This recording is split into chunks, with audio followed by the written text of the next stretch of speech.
Bathroom উলঙ্গ হয়ে গোসল করা যাবে কিনা, বাবা মায়ের সাথে সন্তানের কত বছর বয়স পর্যন্ত ঘুমাতে পারবে, খাবার খাওয়ার সময় কি মাথায় কাপড় দেওয়া আবশ্যক, নামাজের সময় গা হাত পা চুলকায় আমি কি মুনাফিকের কাতারে চলে যাচ্ছি, ফরজ গোসল কারণ বশত বিলম্বে করলে কোনো গুনাহ হবে কিনা, 4 রাকাত বিশিষ্ট নামাজের প্রথম বৈঠকে তাশাহুদের পর দুরূদ পড়ে ফেললে করণীয় কি, টিস্যু বা ঢিলা ব্যবহার না করলে নামাজ পড়লে হবে কিনা একটু জানাবেন। জুমার দিন অনেকে মৃত ব্যক্তির দোয়া করার জন্য মিষ্টি নিয়ে আসে, এটা খাওয়া যায় আছে কিনা, বিবাহের উদ্দেশ্যে পাত্রপক্ষকে মেয়ের ছবি দেওয়া যায় হবে কিনা, টয়লেট থেকে বের হয়ে কি ওযু না করলে গুনাহ হবে। আমি আর এক মুহূর্ত বিলম্ব না করে আপনাদের প্রশ্নোত্তর আলোকিত ভুবনে প্রবেশ করতে যাচ্ছি। শামসুল আলম আপনি লিখেছেন, বাবা মায়ের সাথে সন্তানের কত বছর বয়স পর্যন্ত ঘুমাতে পারবে, প্রাপ্তবয়স্ক আর কাছাকাছি বা কারিবুল বুলুগ যেটাকে বলা হয় সেই বয়সে থেকেই তাদেরকে পৃথক করা উচিত। এমনি শাকিরুল ইসলাম লিখেছেন, টিস্যু বা ঢিলা ব্যবহার না করলে নামাজ পড়লে হবে কিনা একটু জানাবেন। আপনি যদি পবিত্রতা অর্জন করেন পানি দিয়ে এবং ভালোভাবে করেন, আপনি নিশ্চিত হন যে আর পেশাব বের হয়নি, তাহলে সেক্ষেত্রে আপনার নামাজ হয়ে যাবে। আপনার পবিত্রতাটা নিশ্চিত করাটা হলো মূল বিষয়। ফেরদাউস সালাম লিখেছেন, নামাজের সময় গা হাত পা চুলকায় আমি কি মুনাফিকের কাতারে চলে যাচ্ছি, না মুনাফিকের কাতারে যাচ্ছেন না। আসলে অনেকে আছে যে সালাতের সময় অন্য কোনো কাজ পাচ্ছে না, তো এই জন্য শরীর চুলকায়। আপনি সালাতের অর্থ যদি বুঝেন, মর্ম বুঝেন, সেটার দিকে খেয়াল করে যদি আপনি গভীরভাবে সালাতের প্রতি মনোযোগী হন এবং সালাত আদায় করেন সেরকম মনোযোগের সাথে ইনশাআল্লাহ দিলে আপনার এই সমস্ত মনে আসবে না। তবে এটা কারণে আপনি মুনাফিকের লক্ষণ নিজের মধ্যে আছে এমনটি মনে করি আপনি মন খারাপ করার কোনো কারণ নেই। সাজিদ আল রাজি আপনি লিখেছেন, আল্লাহর কাছে জীবনের সমস্ত দোয়া কবুল হওয়ার জন্য আমি কি করতে পারি। দোয়া কবুলের জন্য প্রথম কাজ হলো আপনার হালাল উপার্জন থাকা, দ্বিতীয় শর্ত হলো নবী সাল্লাল্লাহু আলাইহি ওয়াসাল্লামের প্রতি দুরূদ পাঠ করে আপনি দোয়া করবেন, সে দোয়া কবুল হওয়ার সম্ভাবনা অনেক বেশি। তৃতীয় হলো দোয়া কবুলের জন্য অস্থির হবেন না। দোয়া কবুল হওয়া মানে আপনি যা চেয়েছেন তা পেয়ে গেছেন এটা নয়। অনেক সময় আপনি যা চেয়েছেন সেটা পাওয়ার মধ্যে আপনার অকল্যাণ আছে, আল্লাহ তাআলা সেটা না দিয়ে আপনার জন্য কল্যাণ রাখেন এবং এর বিনিময়ে আপনাকে অন্য কিছু দেন, সওয়াব দেন, সেটাও কিন্তু এক ধরনের দোয়া কবুল। বিধায় এ ধরনের অস্থিরতা এবং ব্যাকুলতা এটা আমাদের মধ্যে থাকা উচিত নয়। নবী সাল্লাল্লাহু আলাইহি ওয়াসাল্লাম বলেছেন যে দোয়া বান্দার কবুল হয় মালাম ইয়াস্তাজিল, যদি সে তাড়াহুড়ো না করে। তাড়াহুড়ো করা মানে হলো দোয়া করলাম হচ্ছে না কেন, কাঙ্ক্ষিতটা পাওয়াটাই মনে করি আমরা দোয়া কবুল হওয়া। এই দৃষ্টিভঙ্গি থেকে আমাদেরকে বেরিয়ে আসতে হবে। জুলকারনাইন আপনি লিখেছেন, ফরজ গোসল কারণ বশত বিলম্বে করলে কোনো গুনাহ হবে কিনা। গোসল বিলম্ব করলে কোনো গুনাহ হবে না, তবে ফরজ গোসল যদি আপনি দেরিতে করতে চান পরবর্তী ফরজ নামাজের আগে আগে আপনাকে করে ফেলতে হবে। আর মাঝে যদি অন্য কাজ করতে চান, তাতে গোসল ফরজ হয়েছে আপনি ফজর নামাজের আগ মুহূর্তে গোসল করবেন, তাহলে মাঝে অন্য কাজের জন্য এমনকি ঘুমানোর জন্য ওযু করে ঘুমানোটা হলো সুন্নাহ, নবী সাল্লাল্লাহু আলাইহি ওয়াসাল্লাম এটি করতেন, এটি করা ভালো। বাকি গোসল তৎক্ষণাৎ করে ফেলতে হবে কোনো বাধ্যবাধকতা নেই। গোসল ফরজ গোসল না করে অন্য কাজ কাম করলে মেয়েদের উপরে অনেক রকমের প্রেশার আমাদের সমাজ থেকে আসে, তো এটা উচিত নয়। এটা ছেলে মেয়ে সবার জন্য ইসলাম জায়েজ রেখেছে, ওযু করে তিনি অন্য কাজ করতে পারেন, কিন্তু যথাসম্ভব দ্রুত ফরজ গোসল করে, ফরজ যেহেতু রয়েছে দ্রুত গোসল করে ফেলতে পারে সেটা ভালো, কিন্তু অন্য কাজ করা যাবে না এমন কোনো কথা নেই। বেলাল হোসেন জানতে চেয়েছেন, 4 রাকাত বিশিষ্ট নামাজের প্রথম বৈঠকে তাশাহুদের পর দুরূদ পড়ে ফেললে করণীয় কি। হানাফি মাযহাব অনুযায়ী আল্লাহুম্মা সাল্লি আলা মুহাম্মাদ এই পর্যন্ত পড়ে ফেললে আপনি সিজদা সাহু দিবেন। অন্যান্য অনেক উলামা একরাম অবশ্য বলেন যে না, এই কারণে সিজদা সাহু দিতে হবে না।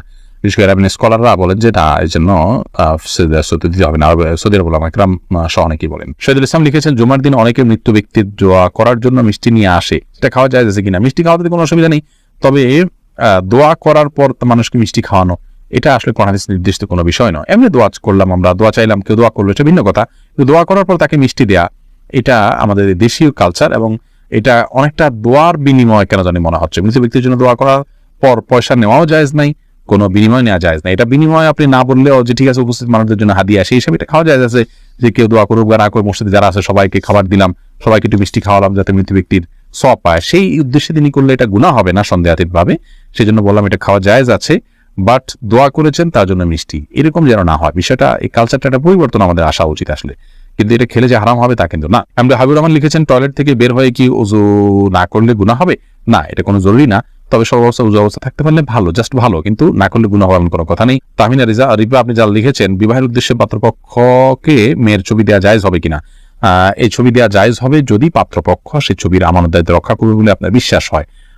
তাকে দেখালেন এবং এরপর তিনি ডিলিট করে ফেলবেন, অন্য কারোর কাছে সেটা দিবেন না, বা তারা দল বেঁধে নারী পুরুষ সবাই মিলে দেখবেন, মাহারাম গাড়ি মাহারাম বাজার জন্য দেখা যায় না, তারাও দেখবেন, এরকম সম্ভাবনা থাকলে বা আশঙ্কা থাকলে সেক্ষেত্রে তাদেরকে এটা দিবেন না, দেওয়া জায়েজ হবে না।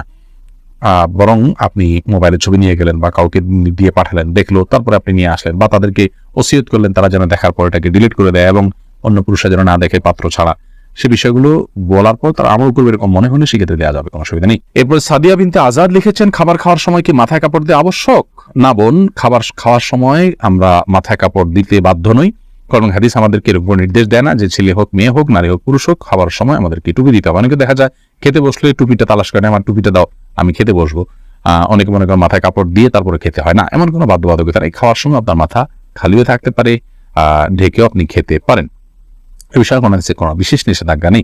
রদ্দুল মুফতারি লেখা হয়েছে যে ওয়ালা বাসা বিল আকলি মুত্তাকিয়ান ও মাকশুফার রাসি, অর্থাৎ গ্রহণযোগ্য মত অনুযায়ী উন্মুক্ত মাথায় অর্থাৎ খালি মাথায় বসে খেতে কোনো অসুবিধা নেই। এরপর সামিতা জেরিন আপনি লিখেছেন ওযু ছাড়া হাদিস শরীফ পড়া যাবে কিনা? জি, হাদিস পড়তে পারেন। হাদিস পাঠ করার জন্য ওযু এটা জরুরি নয়। ইসলামিক বই পুস্তক পড়ার জন্য ওযু জরুরি না। ওযু জরুরি হবে কোরআন কারীম যখন স্পর্শ করবেন পাঠ করার সময়, সেটি মুখস্থ পড়লে কোরআন শরীফ তেলাওয়াত করার জন্য আপনার মুখস্থ ওযু থাকা জরুরি নয়। মোহাম্মদ ইসলাম রুবেল আপনি প্রশ্ন করেছেন বাথরুমে উলঙ্গ হয়ে গোসল করা যাবে কিনা? ভাই রুবেল, বাথরুমে উলঙ্গ হয়ে যদি কেউ গোসল করেন তাহলে তাতে কোনো বড় গুনাহ বা কবিরা গুনাহ হবে না, বড় কোনো পাপ হবে না। তবে এই কাজটি অনুত্তম এবং ভালো নয় আমাদের জন্য, জাস্ট এইটুকু আমরা বলতে পারি। কিন্তু আপনার এর কারণে কোনো বড় গুনাহ হয়ে যাবে ব্যাপারটি এরকম না। বিশেষ ওযুর কারণে যদি আপনার বিবস্ত্র হতে হয় আপনার জন্য সেটা জায়েজ রয়েছে। নয়বার রহমাহুল্লাহ সহিহ মুসলিমের সরার মধ্যে তিনি ব্যাখ্যার মধ্যে তিনি লিখেছেন যে গোসল করার সময় লুঙ্গি বা গামছা বা এই জাতীয় কোনো কিছু দিয়ে গোসল করাটা হলো উত্তম, এতে কোনো সন্দেহ নেই। তবে যদি প্রয়োজন হয় তাহলে সেক্ষেত্রে উন্মুক্ত করে অর্থাৎ আপনার সম্পূর্ণ বিবস্ত্র হয়ে গোসল করা জায়েজ আছে। একটি হাদিস এরকম রয়েছে, নবী সাল্লাল্লাহু আলাইহি ওয়াসাল্লাম বলেছেন যে আল্লাহ তাআলাকে কেউ যদি নাও দেখে তো আল্লাহ তাআলাকে অন্তত লজ্জা করা উচিত, লজ্জাশীলতা থাকা উচিত। এই জন্য এরকমটি প্রয়োজন হলে করা যাবে, আর প্রয়োজন ছাড়া এরকম করাটা অনুচিত, অনুত্তম, ভালো কাজ নয়। প্রয়োজন হলে করা যাবে। তার আরেকটা দলিল হলো সহিহ বুখারীতে বর্ণিত হয়েছে যে আইয়ুব আলাইহিস সালাম তিনি একবার সমস্ত কাপড় চোপড় খুলে তারপর গোসল করেছেন। তারপরে মুসা আলাইহিস সালামের ব্যাপার আপনারা জানেন যে তিনি গোসল করতে নেমেছেন, পাথর তার কাপড় নিয়ে দৌড় দিয়েছে, তিনি তার পিছনে দৌড়াতে শুরু করেছেন। এগুলো সব বিশেষ কারণে এবং বিশেষ প্রেক্ষিতে। তাছাড়া এগুলো আগের শরিয়াত, সেগুলোর বিধান আমাদের জন্য বহু যে প্রযোজ্য তা নয়। আমাদের জন্য অনুত্তম হবে কাপড় চোপড় একদম খুলে গোসল করাটা, তবে হারাম নয়।